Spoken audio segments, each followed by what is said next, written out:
வேண்டியதான புத்தகம் Leviticus chapter 19 verse 1 and 2. பின்னும் கர்த்தர் மோசேயை நோக்கி இஸ்ரவேல் புத்திரரின் சபை அனைத்தோடும் சொல்ல வேண்டியது என்னவென்றால், உங்கள் தேவனும் கர்த்தருமாகிய நான் பரிசுத்தர், ஆகையால் நீங்களும் பரிசுத்தராய் இருங்கள். இஸ்ரவேலுக்கு மோசே சொல்றாரு. மோசேக்கு ஒரு கேரக்டர் இருந்தது.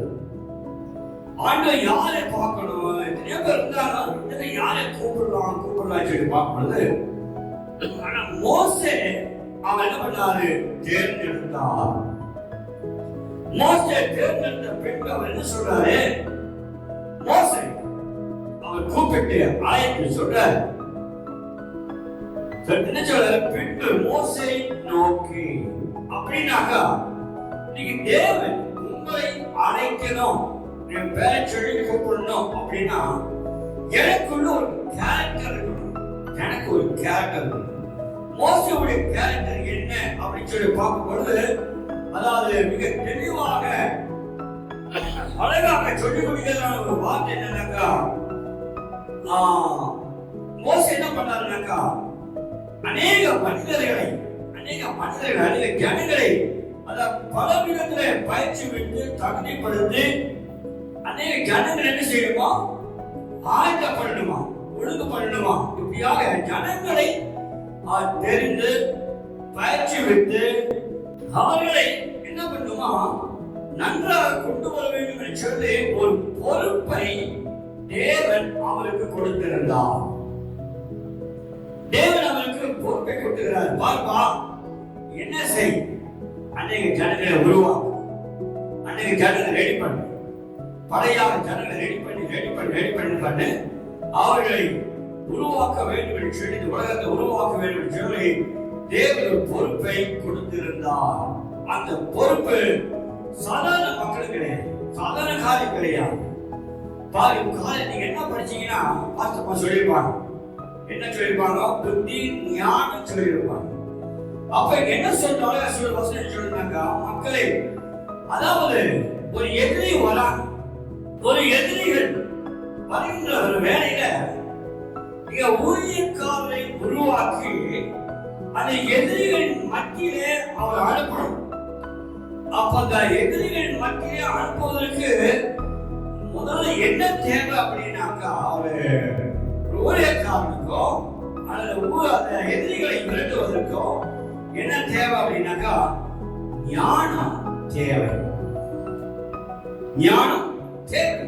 மோசேக்கு ஞானம் இருந்தனால்தான் தேவன் என்ன பார்த்தாரு, மோசேயை எடுத்து, மோசே என்ன பண்ணு, அநேக ஊழியக்காரர்களை உருவாக்கி என்ன செய், இந்த எதிரியின் மத்தியிலே அனுப்பு அப்படின்னு சொல்லி அவர் தெரிந்து கொண்டார். யாத்திராகம புத்தகத்திலிருந்து வெளிப்படுத்தல் வரைக்கும் மோசஸ் பற்றி அநேக வரும், மாய் வரும். எபிரேயர்ல வருது, அப்போஸ்தலர்ல வருது, சங்கீதத்துல வருது, அநேக இடத்துல வந்து கொண்டே இருக்கு. மோசஸ் பற்றி சொல்லுவார். இந்த மோசஸ் யார்? ஒன்று, அவருக்குள்ள ஒரு ஞானம் இருந்தது. இன்னைக்கு நம்முடைய வாழ்க்கையில ஞானம் இல்லாதனால்தான் நம்ம என்ன செஞ்சுட்டு இருக்கிறோம், தடுமாறி கொண்டு இருக்கிறோம்.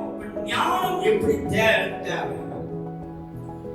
எனக்கு ஞானம் ரொம்ப அவசியம். படிப்பு இல்லைனாலும் பரவாயில்ல, பட்டம் இல்லைனாலும் பரவாயில்ல, பணம் இல்லைனாலும் பரவாயில்ல, சொத்து பத்து ஒண்ணு இல்லைனாலும் பரவாயில்ல, எனக்கு ஞானம் ஒண்ணு இருந்ததுன்னா உலகத்தையே மாற்றி படைக்க முடியும் சொல்லி என்ன சொல்றாரு, அங்க தேவன் கொண்டு வருகிறார். ஒன்று, அதாவது இந்த மோசே என்ன பண்ணாரு பார்க்க பொழுது, தனது இனத்தாலான ஒரு இஸ்ரவேல் எகிப்தியரை அவன் துன்புறுத்திய போது,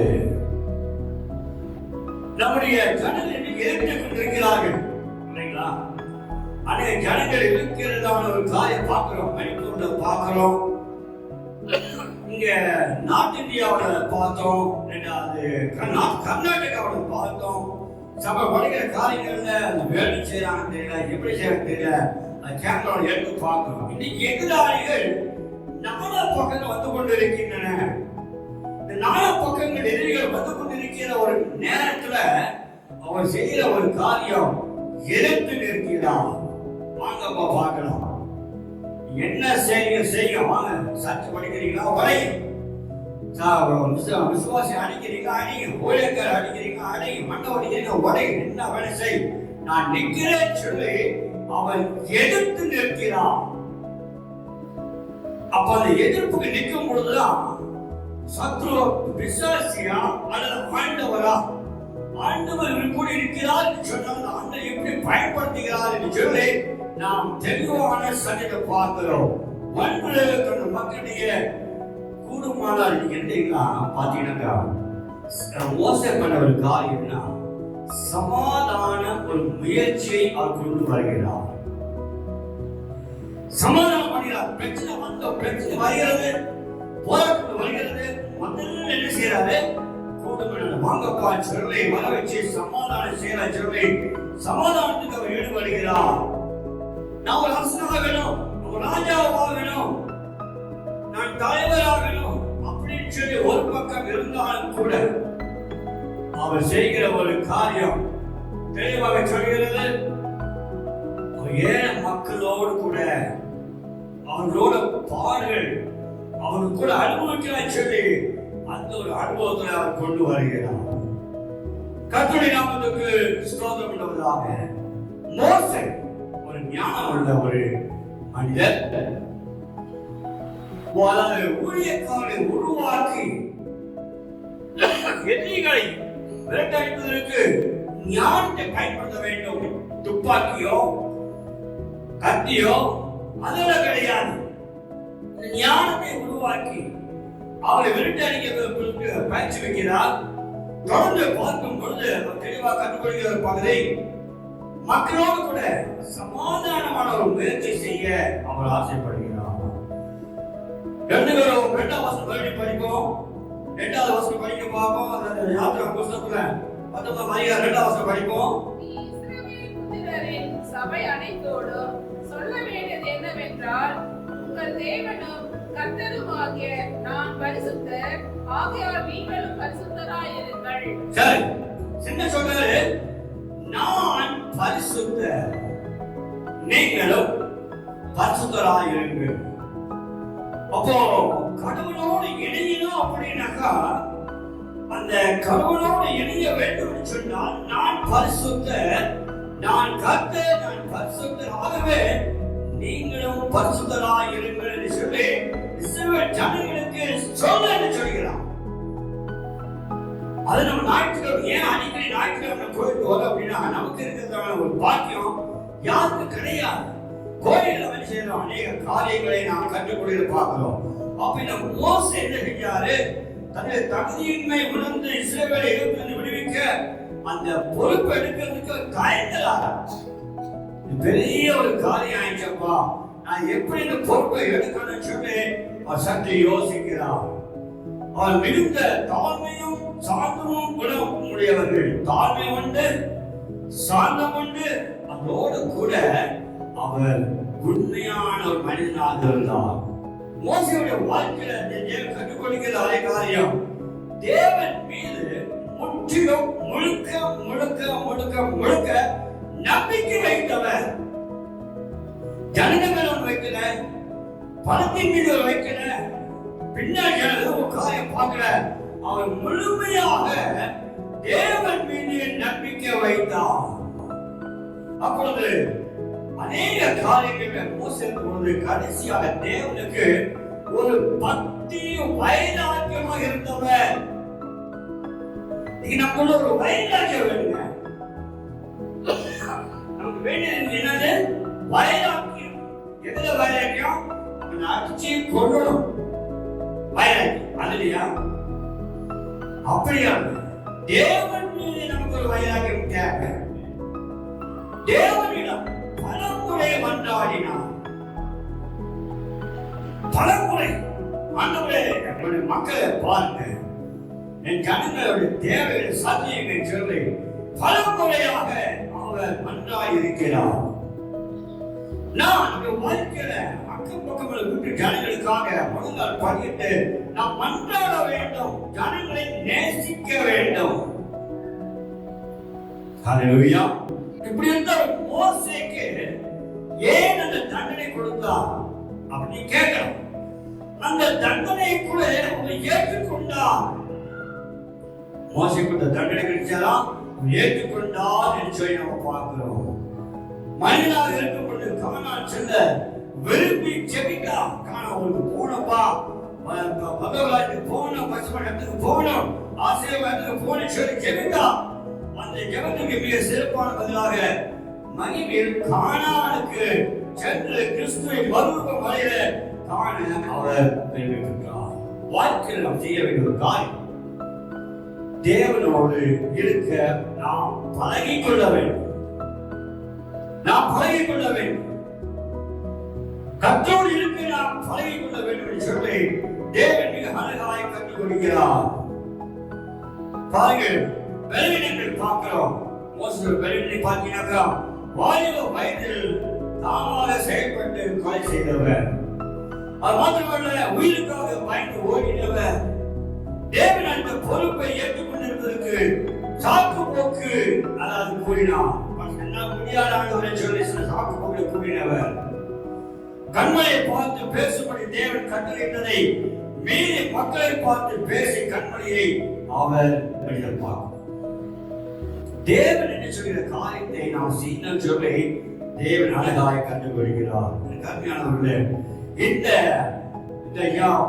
மோசேயுடைய ஏன் தேர்ந்து கொண்டார் என்று சொல்லி நாம் பார்க்கிறோம். இப்போ லேவியர் ஆகமம் 19ஆம் அதிகாரம் வரும். இப்போ அங்க சொன்னாரு, பின்னும் கர்த்தர் மோசேயை நோக்கி சொன்னார், ஓ மோசேஸ் அப்படி கூப்பிட்டு சொன்னார், speak unto all the congregation of the children of Israel and say unto them, ye shall be holy, for I am the Lord your God and holy.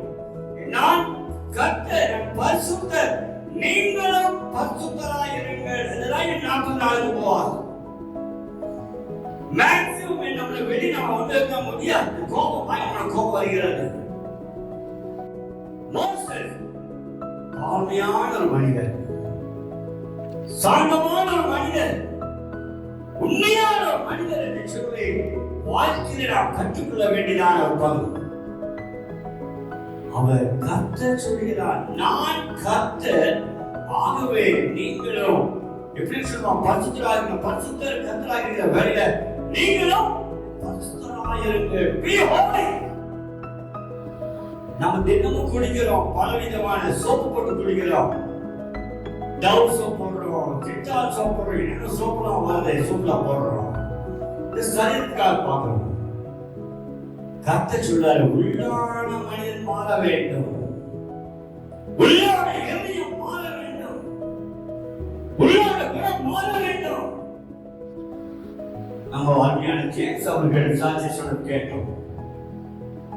ஒரு வரை நான் உபவாசத்துக்கு போறேன், சிச்சுவேஷன் இருக்கு, நான் வாழ்க்கையில இந்த நாட்களை நிச்சயம் பழைய கொள்ளலாம். எதை விட வேண்டும், எதை விடக்கூடாது. வாழ்க்கையில ஒன்று நம்ம மறுபடியும் படிப்போம், எடுத்துக்கொள்வோம். அதே 19:3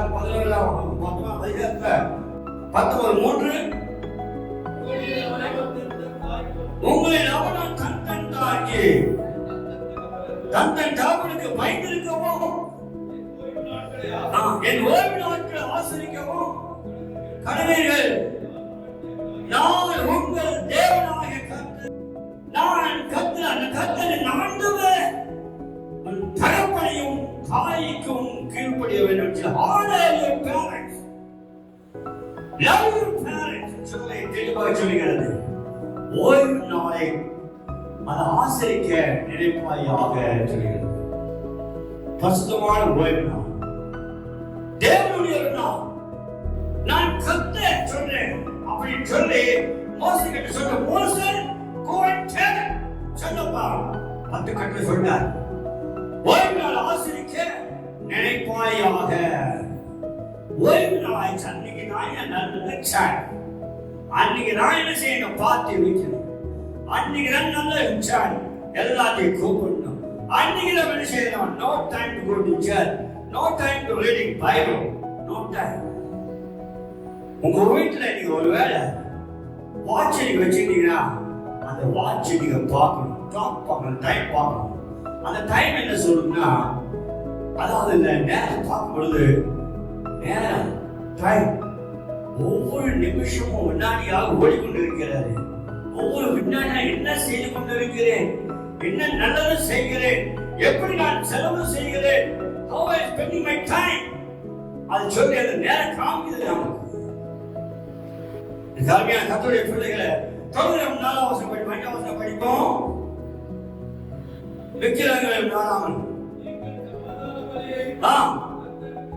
வாக்கியப்பட்ட தேவனையும் நான் ஆகவே விக்கிரகங்களுக்கு இடம் கொடுக்க வேண்டாம், விக்கிரகங்களை உருவாக்க வேண்டாம். இந்த கால வழியில ஒரு விஷயம், இந்த பரிசுத்தமான இந்த 40 நாட்கள்ல நான் நம்முடைய சரீரமானது எதுனா சாப்பிடாம இருக்கிறதுனால அதனால ஒரு காலம் ஜெயிச்சோம் அப்படி கிடையாது. நம்ம ஜெபிக்கிற காலத்துல இந்த காரியத்தை விட்டுடணும் சொல்லி தீர்மானம் செய்ய வேண்டும். இப்ப நம்ம 8ஆம் வசனம் போவோம், 14ஆம் வசனம் போகலாம். இப்பொழுது Let us go to verse 11. 14ஆம் வசனம், நீங்கள் களவு செய்யாமலும் வஞ்சனை பண்ணாமலும் ஒருவருக்கொருவர் பொய் சொல்லாமலும் இருங்கள். வாழ்க்கையில நம்ம எத்தனை பேரு நம்ம பொய் அடியோட எடுத்துக்கிறோம். என்கிட்ட பொய்ன்ற வாழ்க்கையே கிடையாதுயா, பொய்ன்ற சத்துல கிடையாது அப்படின்னு யாரும் சொல்ல முடியுமா? இந்த கால வேண்டாம். என்னுடைய சரீரத்துல பொய் கிடையாது பாருங்க. சுத்தமான ஒரு சரீரம். என்ன நேரத்தால் ஒரு வேலை இன்னைக்கு நாம வந்து யாருக்கு எதிரி வந்து வேலை நம்ம சொல்லி பொய் சொல்ல வச்சிருக்காக்கா, அந்த நேரம் நாம் எப்படி நம்ம இருக்கிறோம் பாருங்க. வானத்தையும் பூமியையும் உண்டாக்கின ஆண்டவர் என்னோடு இருக்கிறார். நான் உண்மை மோஸ்ட் ஞான மனுஷன்கிட்ட பொறுப்பு கொடுக்கிறார். அந்த உண்மை கிட்ட இருக்குது. என்ன வேலை செய்யணும் அப்படின்னு சொல்ல முடியும். ஒருவருக்கு சின்ன காரியங்கள விசேஷமா இந்த திருமண பகுதியில தான் நான் பார்க்கிறேன். இல்லாத இருக்குதுன்னு சொல்லுவாங்க, இருக்கிறத இல்லைன்னு சொல்லுவாங்க. கடைசியில பேச்சுவார்த்தை மட்டும்தான் அந்த பிரச்சனை ஆயிடுது. போன வாரம் ஒரு வீட்டுக்கு நான் போயிருந்தேன். நேற்று நான் போயிருந்தோம். அங்க ஒரு நல்ல ஊழியக்கார மகன் தான். பாஸ்டர் எல்லாம் பேசி முடிச்சிட்டோம், எல்லாம் பண்ணிட்டோம், எங்கேயுமே ஆயிடுச்சு. மேரேஜ் வரப்பொழுது இவங்க தலை சொன்னாங்க, என்ன சொன்னாங்க, அதனால மேரேஜ் வேண்டாம். So sad. நாம் இருக்கிற வண்ணமா சொல்ல வேண்டும். தாயா என்கிட்ட இருக்கிற வரையா வா, இல்லைன்னா இல்லை. ரைட், என்னுடைய படிப்போட என்னுடைய சமாளியோட என்னுடைய காரியங்களோட இருக்கிறேன்னு சொல்லி நாம் சொல்லுவோம் சொன்னால் உண்மையாக நாம் குடும்ப வாழ்க்கையில அநேக ஆசீர்வாதம் பெற வேண்டிய குடும்பத்துல பார்க்கிறோம். நான் அடிக்கடி இந்த கல்யாணம் பண்ணிருக்கிறதுனால தான் நிறைய காரியங்கள் காதல வருகிறது. நிறைய பேர் எங்கிட்ட வரேன், அதை பண்ணு இதை பண்ணு அப்படின்னு சொல்லி தயவுசெய்து கெட்ட காரியம் வராதீங்க. வந்தா நல்லது வந்தா மட்டும் நல்ல ஆசை கொடுப்பேன் போக சொல்லியிருக்கிறேன். யோசித்து பார், ஒருவருக்கு ஒரு விஷயம் களவு செய்யாத இருப்பாயாக, ஒருவருக்கு ஒரு வஞ்சனை செய்யாமல் இருப்பாதாக, பொய் சொல்லாத இருப்பாய. வாழ்க்கையில அந்த பொய்யின்றான அந்த ரத்தத்தில் இல்லைன்னு வச்சுக்கிறேன், நீங்களாம் கடவுளாக இருக்கிறீர்கள். மோசேயுடைய வாழ்க்கையில தேவன் தெரிந்து கொண்டார். நல்ல மனுஷன், தாழ்மை, சாந்தம், உண்மை மனுஷன் இருக்கிறது. தேவன் ஞானத்தை பயன்படுத்தினாங்க, ஞானத்தை கொடுத்துட்டாரு. மோசே you go ahead. 5 புத்தகங்களை எழுதினார். ஆதியாகமம், யாத்ராகமம், லேவியராகமம், எண்ணாகமம், உபாகமம் 5 புத்தகங்களை அவர் எழுதினார். வாழ்க்கையை நாம தேவனை பார்க்கிறாரு. இந்த மனுஷங்கிட்ட ஒப்படைச்சா உண்மையாக செய்வாரா?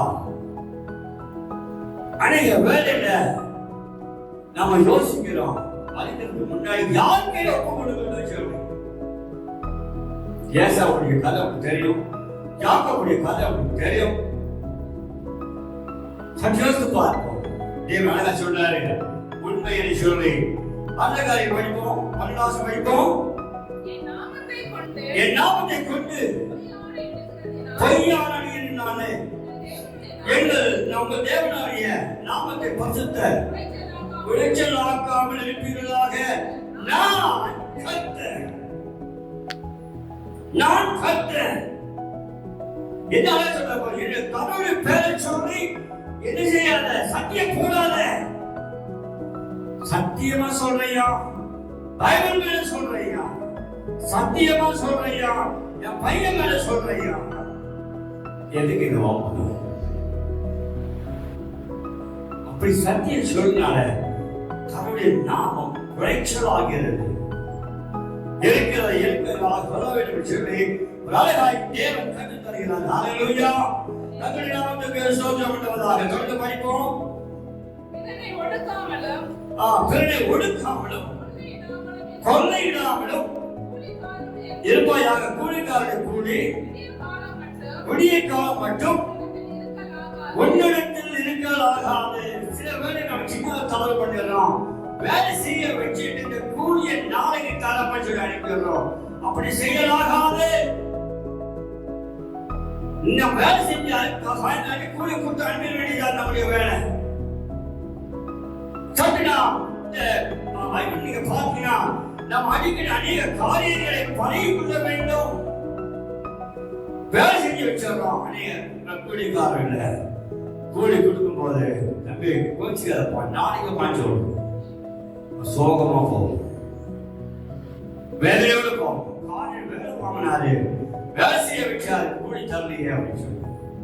இன்றைக்கு இந்த உலகத்துல நீங்க பாத்தீங்கன்னா கிறிஸ்தவங்களாகட்டும், ஊழியர்களாகட்டும், ஜனங்களாகட்டும், யாரை கொள்ளையிடலாம், யாரை கொள்ளையிடலாம். கொள்ளையிடலுக்காக ஒரு கூட்டம் இருக்குது. கொள்ளையிட இப்படியாக கொள்ளையிட சொல்லி கொள்ளையிடலுக்காக ஒரு கூட்டணி வந்து கொண்டு இருக்கின்றன. வாழ்க்கையில நாம் நம்முடைய கைகளை சுத்தமாக இருக்க கற்றுக்கொள்ள வேண்டும். தாழ்மையுள்ள மனுஷன் மோசஸ், உண்மையுள்ள ஒரு மனுஷன் மோசஸ். வாழ்க்கையில சமந்தல் மனமொழிய ஒரு மனுஷன், மக்களை நேசிக்கிற ஒரு மனுஷன், சமாதான பக்தியில ஒரு மனுஷன். தெளிவாக சொல்கிறது. அந்த வசனம் படிப்போம். செவிடனை நித்தியாமலும் குருடனுக்கு முன்னே கண்களை வையாமலும் உன் தேவனுக்கு பயந்திருப்பாயாக. நான் கர்த்தர்.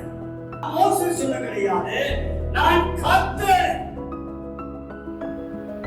அதாவது கொள்ளையிடாமல் இருக்க, பிறர் பொருள் மீது ஆசைப்படாமல் இருக்க. என்ன பண்றோமா? கண்ணு தெரியலப்பா, அதனால என்ன பண்ணிடுறோம்? அங்க ஒரு தடுக்கலை வச்சு அதை விழ வச்சு அவன் என்ன பண்ணிடுறோம்? அவனை பொருளை நாம திருட பார்க்கலாம், கொள்ளையிட பார்க்கலாம். உங்க கண்ணு தெரியலையா? அதான் சைன் பண்ணுங்க, சைன் பண்ணுங்க, சைன் பண்ணுங்க. ப்ராப்பர்ட்டி பில்டிங்க பார்க்கணும், உலகத்துல பார்க்கணும், பேப்பர்ல பார்க்கணும். இந்த கல்வியான கத்தோடைய பிள்ளைகளை இந்த உபவாச நாள்ல இதை நான் உங்களுக்கு மனிதமாக சொல்லிட்ட தேவன் என்னக்கா? தேவன் பரிசுத்தர், என் ஆண்டவர் பரிசுத்தர். ஆகவே நான் பரிசுத்தமாய் வாழணும். சம்பவம் எப்படியோ வாழ்ந்து ஆகணும். தேவன் நமக்கு என்ன கொடுத்திருக்கிறார்? கொடுக்கல என்னன்னு சொல்லியா? கொடுத்திருக்கிறார். நவியான காலைவெள்ள மோசேவுடைய சொல்ற வார்த்தை மறுபடியும் சொல்றாரு. பின்னும் கர்த்தர் மோசேயை நோக்கி, ஓ மோசே அப்படின்னு அழைத்த சொல்ற, நான் என்ன சொல்றேனோ நீ எனக்கு சொல்லணும். ஒவ்வொரு வசனம் கீழே நான் கர்த்தர் போடும். நான் கர்த்தர் அப்படின்னு வசனம் எழுதிட்டு நான் கர்த்தர் சொல்லிட வார்த்தை பார்க்கிறோம். படிப்போம், 15 வசனம் படிப்போம். நியாய விசாரணையில் அநியாயம் செய்யாதவர்கள், சிறியவனுக்கு முதாட்சி செய்யாமலும் பெரியவனுடைய முகத்தை அஞ்சாமலும் நீதியாக பிறனுக்கு நியாயம் தீர்ப்பாயாக. சின்ன பையன் அவனுக்கு ஒரு நியாயம், பெரிய பையனுக்கு ஒரு நியாயம். பெரியவனுக்கு பயந்துட்டு சின்னவனுக்கு என்ன பண்ணிடுறோம்? நியாயப்பட்டிருக்கிறான். நீதி நியாயம் நேர்மையாக இருக்க வேண்டும் என்று சொல்லி ஒரு அழகாய் கற்றுத் தருகிறான். இப்ப இந்த உபவாச நாட்கள்ல நான் யாராவது தப்பா நீதி பண்ணிட்டேனா, ஜட்ஜஸ் கூட பயப்படுறாங்க. எப்படி ஜட்மெண்ட் கொடுக்க சொல்லி பயப்படுகிறார்கள். என்ன சொல்றதோ அவ்வளவுதான். அவன் கொலை செஞ்சிருக்க மாட்டான், அவன் கொலை செஞ்சுட்டான் அப்படி சொல்லு. அவன் தப்பான மணி காசு எடுத்து சூறையாடினான், சூறையாடினு சொல்லு. அவ்வளவுதான். நீதி அநீதியாக இருக்கிறது, அநீதி நீதியாக இருக்கிறது.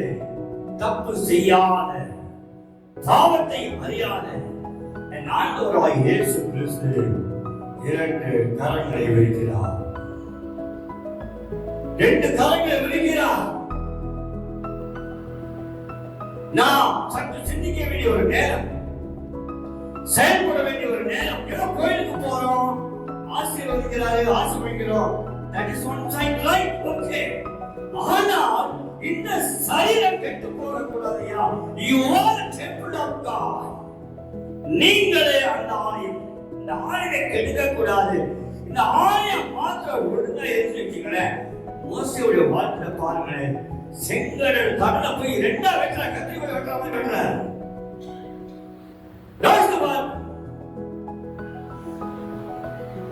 அந்த power குத்துகிறார். God is given to us now, even now. நீ குத்துகிறார். அவன் நேற்றும் என்றும் நாளை என்றும் மாறாதவராய் இருக்கிறார். ஹalleluya. ஜோர கைகளை தட்டினால் தந்து சொல்லுவோம். ஜோர கைகளை தட்டுவோம், ஜோர கைகளை தட்டுவோம். ஹalleluya. ஜோர கைகளை தட்டுவோம். எல்லாம் எழுந்திருக்கிறோம், எல்லாம் எழுந்திருக்கிறோம். ஜோர கைகளை தட்டுவோம், ஹalleluya சொல்லுவோம். ஹalleluya, ஹalleluya, ஹalleluya. அவன் நேற்றும் என்றும் என்றும் மாறாதவராய் இருக்கிறார். ஹalleluya.